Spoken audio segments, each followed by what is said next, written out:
Hey guys, it's me, Mouse here. Today we'll be doing a part 2 of that skiing disaster video I did a while back, so let's get on with it. At the time, my dad had recently told me that he was planning to take me and my family on a skiing trip. Fun, right? Well, I was thinking, and I asked if I could possibly bring a friend, because where's the harm in that? Let's call this friend, well, I was thinking about calling her Inexperienced Skier, but I realized that name might not work for other videos, so for now she doesn't get one. Because I've spent 30 minutes brainstorming and I come up with squat, so... Anywho, I asked my friend if she wanted to come along with me, and she said yes. We were so excited, already planning out the time and what to bring, when all of a sudden, she remembers that... one thing. I don't really know how to ski. I was shocked. That line could have compromised the entire trip. So, what did I do? Oh, that's okay. I can teach you. I've never taught someone before. What am I doing? No. It'll be fine. It's just skiing. How hard could that be? But skiing can be dangerous, and I don't want to spend all that time teaching. Oh, but I really want her to come along, so... are you sure? You'll teach me? Of course! How hard could it be? Cool! I can't wait! Me too! And just like that, we were bunched in a car driving to the nearest ski mountain for like 2 hours. When we got there, we got our skis and immediately went out to try skiing. In my last video, I mentioned the importance of skiing in a zigzag motion. So of course, that was one of the first things I tried to teach. We went to the bunny hill where I stressed the importance of zigzagging, and I really tried to in-depth explain how to turn and stop slowly, and not do an immediate stop because that's how you fall, and especially to just not panic when things get a bit out of control. I won't really explain everything I said to her because this video is going to be long enough as it is, but at least in my opinion it was a pretty detailed explanation. I think it was lacking a good demonstration though. I did ski down a couple times with her as an example, and she seemed to be catching on really fast.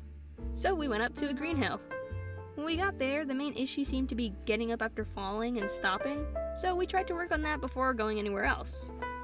We went down a couple more times, and after, she started to nail it pretty well. We took a pause from the lessons, and in the distance, we saw something. It was a hill, duh, but it was a bigger hill. A hill that we wanted to ski down.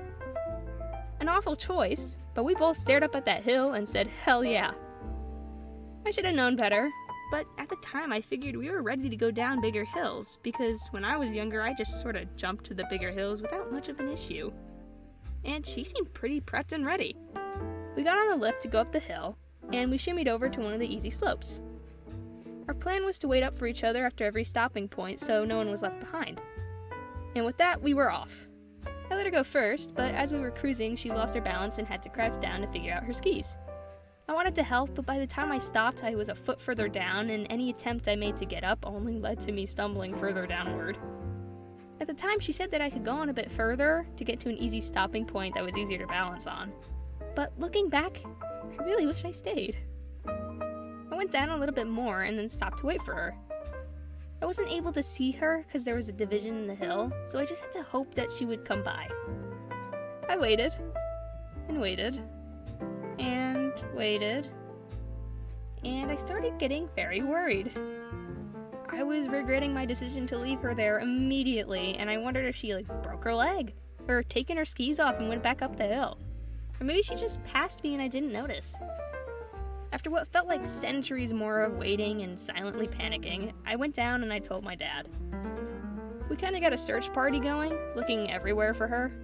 My dad and my stepmom waited at the bottom, and me and my brother were going down again to look for her.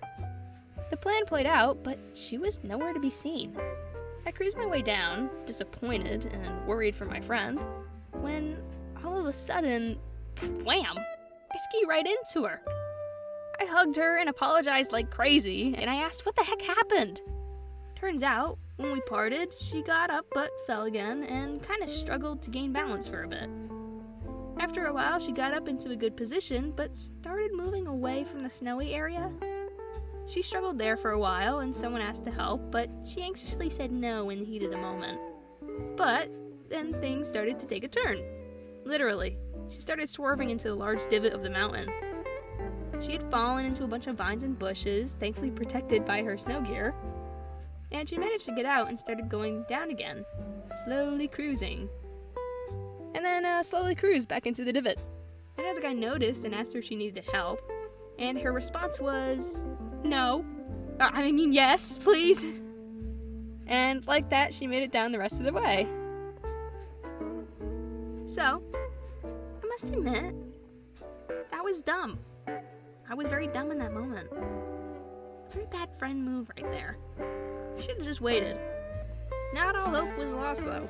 She did end up learning to ski, thanks to my dad. The next time we went down, my dad really showed off his skills, being right there next to her and slowly guiding her down. That's kind of what I was lacking. Up close demonstration and also just patience. But then again, for my first time teaching, it couldn't have been that bad. But I got what I deserved for that, because right when I made it to the same waiting spot, I ended up having to wait a good 30 to 45 minutes. And I started worrying again like a bimbo, but then I saw them and it turned out a-okay. I also fell on my face like 5 times when we were walking with the boots on, and I had a horrible back injury for like a week. It was so bad I had to bring a suitcase to school. So let's just say I got what was coming to me. Although that did lead me to having a running joke with one of the lunch ladies about going to the airport or whatever. She was really nice. Anyways, despite that, it was a pretty fun trip. And on the way back, I certainly got my fair share of helpful criticisms from everyone about how to teach correctly. Anyways, that's all I got for now. See you guys again soon.